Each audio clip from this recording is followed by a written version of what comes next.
Salut à tous! Aujourd'hui on se retrouve pour une nouvelle vidéo sur Minecraft dans laquelle je vais essayer de vous apprendre à faire une usine à mobs.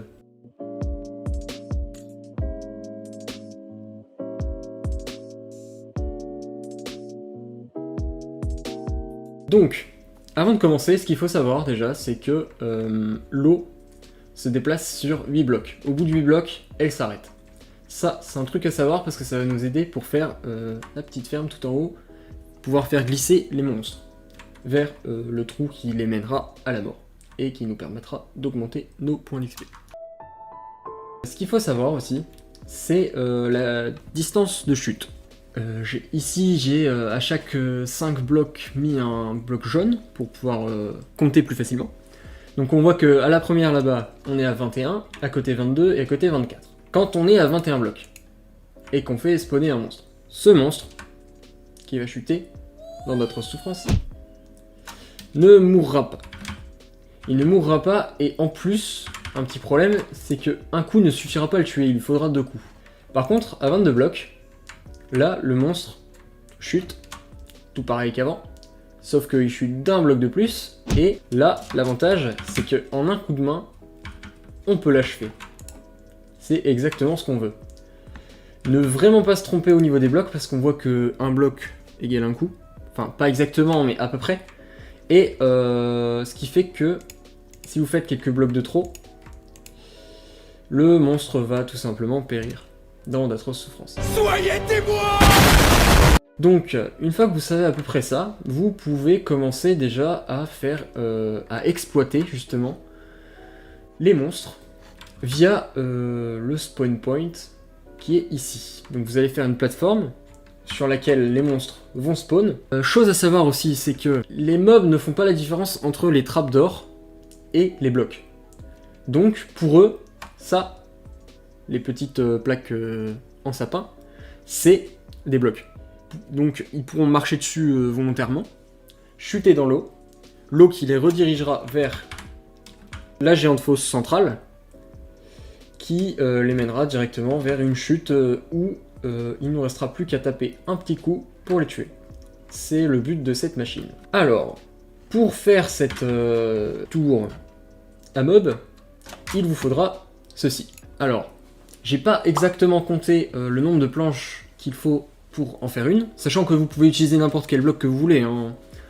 Moi j'ai pris des planches parce que c'est relativement simple à avoir en survie, mais si vous êtes dans une partie plus avancée, libre à vous de prendre le bloc que vous voulez. Par contre, là où vous n'avez pas vraiment le choix, c'est au niveau des matériaux. Donc il vous faudra 21 poudres de redstone, un ou plusieurs seaux d'eau, ça dépend, mais un seul suffit.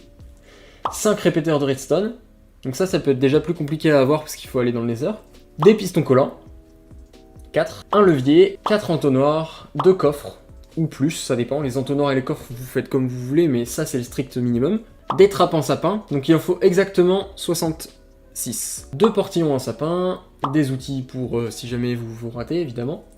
De la nourriture, mais ça je le précise pas. Des torches, ça c'est utile aussi en survie, dans le sens où quand vous allez construire, si vous construisez sur plusieurs jours dans le jeu, ça risque de spawn entre deux, d'où le fait de bien éclairer pendant le chantier. Si vous faites d'une traite, ce n'est pas très utile, mais si vous l'intercalez dans plusieurs jours, ça peut être sympa, histoire que vous n'ayez pas de mauvaises surprises en remontant la plateforme. Et puis, c'est à peu près tout. Au niveau des blocs, comme je l'ai dit, j'ai pas réellement compté, mais il en faut une grosse quantité. C'est pour ça que il est préférable de prendre des blocs qui sont facilement farmables. Et puis, nous allons passer directement à la construction de cette magnifique tour. Donc, pour commencer, je vous propose de placer 2 coffres à l'emplacement de votre choix, là où vous voulez que votre tour débute. Donc une fois que vous avez placé ces 2 coffres, vous allez placer 2 entonnoirs à l'arrière, et encore 2 directement liés au coffre. Ce qui fait que si vous lâchez des items n'importe où, ici, ça ira dans ce coffre. Donc, une fois qu'on a fait ça, c'est là que vous allez devoir vous munir de fameuses dalles. Vous allez entourer les pistons pour ensuite poser des dalles. Alors ces dalles, pourquoi je les mets à ce niveau-là? C'est pour ne pas les mettre au niveau du dessus, parce que si vous les mettez à un niveau au-dessus, les monstres pourront vous voir et vous taper pour les squelettes ou pour les sorcières si jamais il y en a qui spawnent. Et ça, c'est pas vraiment ce qu'on veut. Vous pouvez aussi mettre les dalles au-dessus du coffre, parce que comme ce n'est pas compté comme un bloc plein, vous pourrez quand même ouvrir le coffre. Et au niveau esthétique, je trouve que ça rend mieux, vu que ça fait exactement partout pareil. Ensuite, vous posez des blocs par-dessus, et c'est là que ça va commencer à être compliqué en survie, par exemple. C'est qu'il va falloir monter cette tour de 22 blocs, exactement comme on l'a vu là-bas.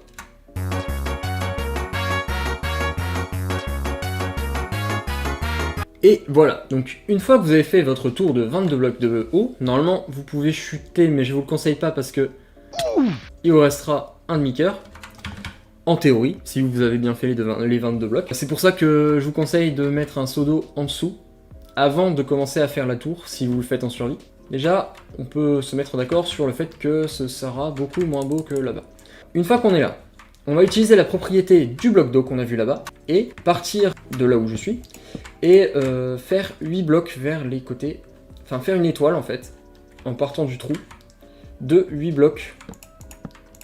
Donc 1, 2, 3, 4, 5, 6, 7, 8. Donc voilà. Et vous faites ça sur toutes les arêtes du cube. Voilà, une fois qu'on est à ce stade-là, où on a mis nos 8 blocs de chaque côté, on peut commencer à faire les murs pour ne pas que l'eau parte un peu partout.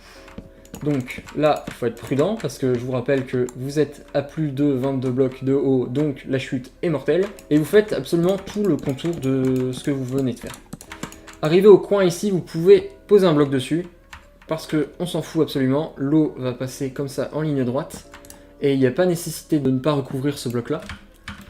Au contraire, ce serait désavantageux en termes d'efficacité pour la ferme à XP.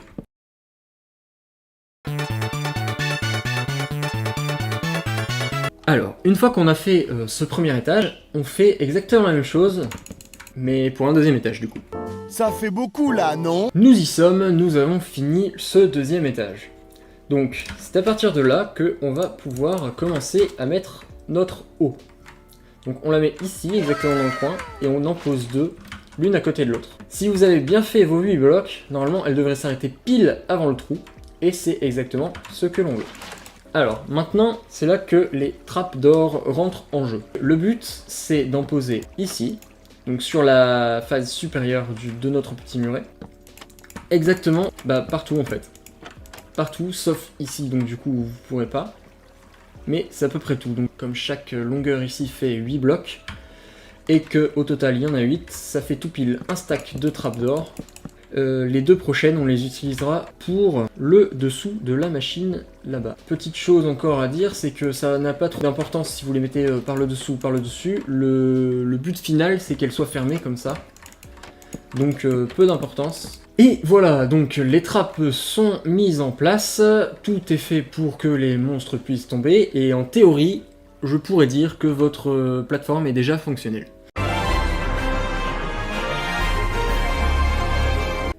Alors pourquoi je dis ça? C'est parce que les mobs peuvent déjà spawner sur les contours de votre petit muret, et peuvent déjà tomber, peuvent déjà aller dans le trou et mourir, ce qui nous fait déjà une plateforme fonctionnelle. Bien sûr, on va pas s'arrêter là, on va l'optimiser un peu, mais en soi, c'est déjà fonctionnel. Donc faites attention, c'est à partir de cette étape qu'il faudra commencer à torcher si jamais vous êtes en survie.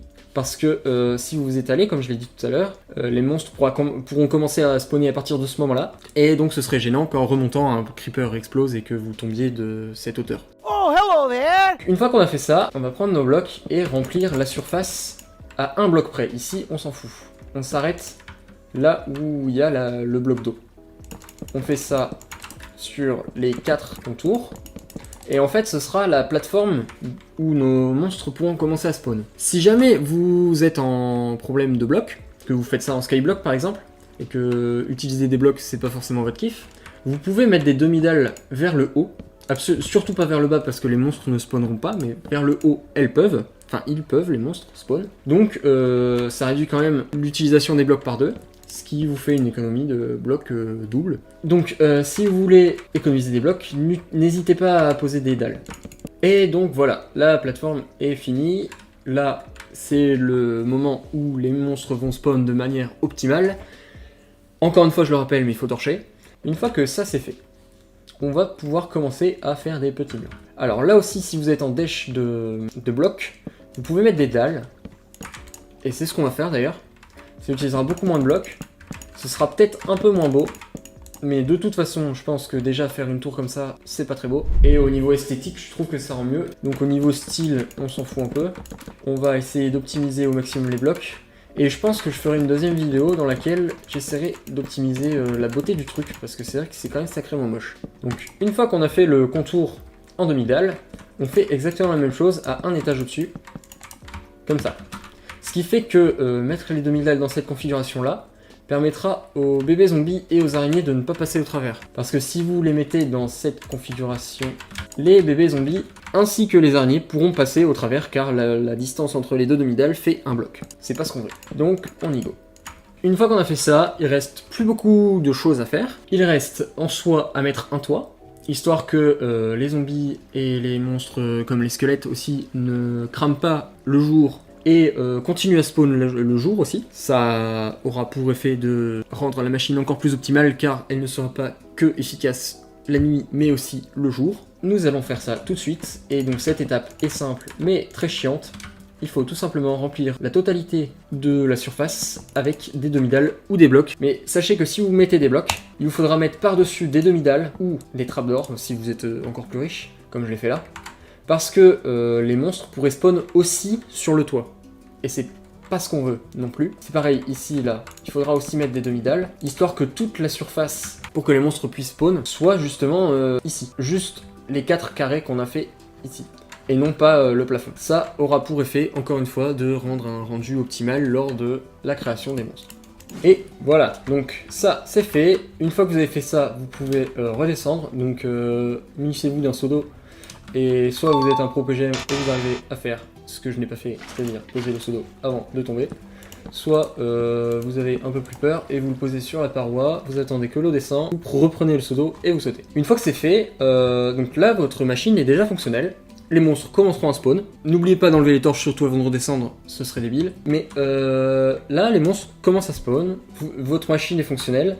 Le seul problème que j'ai trouvé, c'est que, contrairement à ici, vous pourrez récupérer l'XP. En soi, si vous n'avez pas trop les moyens de mettre le système de redstone, vous pouvez utiliser la machine comme celle-ci, casser les blocs, récupérer l'XP, remettre les blocs, et le tour est joué. Sauf que c'est très dangereux, parce que si un creeper tombe à ce moment-là, c'est la mort assurée, et vous cassez en même temps la machine, ce qui est fort dommage. Donc pour faire ça, pour sécuriser plutôt vos arrières et faire en sorte que vous pourrez récupérer l'XP sans forcément décéder, j'ai utilisé un système de pistons, pas très compliqué à faire, hein. Je vais vous montrer ça tout de suite de toute façon. Vous devrez commencer par faire un trou ici. Alors à la hauteur que vous voulez, je vous conseille de le faire le plus proche du sol en gardant 2 de hauteur comparé à ici, aux entonnoirs, donc là je pourrais même descendre de 1, si jamais il faut. Alors, une fois que ça c'est fait, vous pourrez poser 2 blocs, non, qu'un seul bloc, pardon, un bloc à l'arrière, et commencer à mettre vos pistons. Faites ça des deux côtés. Vous pourrez par la suite reboucher la plateforme, les murs de la plateforme, et le tour est joué. Donc, les pistons sont installés. Maintenant, ce qu'il faut faire, c'est construire une petite plateforme de 3 x 2 en dessous. Donc ça, des deux côtés. Une fois que vous avez fait ça, vous devez mettre un escalier vers le sol, de préférence vers l'arrière de la machine et non pas vers l'avant. Vous posez 2 blocs de sorte à ce que ça fasse un escalier, ou plus si vous êtes encore plus haut. Une fois que vous avez fait ça, moi je vais changer ces blocs là parce que je peux pas poser de redstone là-dessus, mais en théorie vous n'avez pas ce type de bloc. Et je vais faire un chemin pour aller jusque là-bas. Parfait. Une fois que vous avez fait ça, vous n'avez plus qu'à vous munir de vos 5 répéteurs et de votre poudre de redstone, pardon, à placer 2 répéteurs à l'arrière des pistons, faire un chemin qui relie les 2 escaliers et les pistons, et puis à ce stade-là, vous n'avez plus qu'à poser un répéteur, le dernier, ici, juste avant le croisement avec le bouton qu'on va poser, et de la poudre jusque un bloc. Et ce bloc devrait être relié au levier. Une fois que vous avez fait ça, du coup, vous pourrez bloquer l'accès des monstres vers les entonnoirs. Ce qui vous permettra de creuser ici une petite entrée, de poser donc les 2 trapdoors, ainsi que les 2 portillons, et le tour est joué.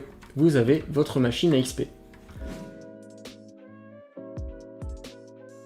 pensez à désactiver les pistons si jamais vous voulez que la machine fonctionne. Donc le seul problème de ma technique, du coup, c'est de poser des pistons et d'après récupérer l'XP, comme je le fais, c'est que le temps que vous récupérez l'XP et que vous posez les pistons, les monstres continueront quand même à tomber, c'est juste que vous ne les verrez pas, et la distance de chute ne sera plus de 22 blocs, mais de 19. Ce qui fait que par la suite, quand vous devrez les taper, vous devrez les taper 2 ou 3 fois avant qu'ils meurent, plus une fois. En tout cas pour ceux qui ont spawn dans le temps où vous récupérez votre XP. Mais je trouve que ce n'est pas un très gros problème, et le compromis est pas mal pour l'XP que ça donne. A savoir aussi que si vous ne voulez tout simplement pas en faire une machine à XP, mais juste une ferme à loot, comme ici, vous n'avez juste qu'à descendre, enfin augmenter la distance de chute, comme on l'a vu, cette explication au début, la mettre à 23 blocs, ou 24, ce qui fera que les monstres mourront instantanément, excepté pour les araignées qui sont un des problèmes de cette ferme, ainsi que les monstres qui spawnent de base avec des bots, c'est-à-dire les squelettes ainsi que les zombies. Pour ça, ça va être embêtant. Les sorcières normalement devraient mourir, mais elles sont plutôt embêtantes pour cette ferme ici, où vous voudrez récupérer les monstres et donc les taper en un coup. Mais vous voyez que ça fonctionne très bien. Donc les sorcières, elles sont embêtantes parce que une fois qu'elles tombent, elles se régènent, et donc c'est pas cool. Donc vous voyez, le problème ici avec l'XP que j'avais, c'est qu'on récupère l'XP mais pas toutes, parce qu'il y en a qui tombent dans les entonnoirs. C'est pour ça que vous devez activer le levier, tuer les monstres. Donc ça va vite, vu que un clic suffit pour les tuer. À part pour les araignées, bien évidemment. Where are the toilets, please? Ce qui est pénible. Bon, voilà, je vais laisser cette araignée en vie, même si c'est pas trop grave. Et donc, une fois que vous aurez tué tous les monstres, vous pourrez récupérer l'XP, fermer les trappes, et continuer à tuer les monstres. Donc voilà, c'est tout pour cette vidéo, j'espère que ça vous aura appris quelques trucs, que vous pourrez désormais faire une ferme à mob et à XP, et que ça vous aidera dans vos mondes survie, ou vos skybases, etc. Si vous avez aimé la vidéo, sachez que j'en ferai plusieurs de ce type, sur plusieurs thèmes différents, mais j'essaierai de faire plusieurs fermes à XP, plusieurs trucs liés à la redstone. Sur ce, je vous dis à la prochaine, et tenez-vous bien.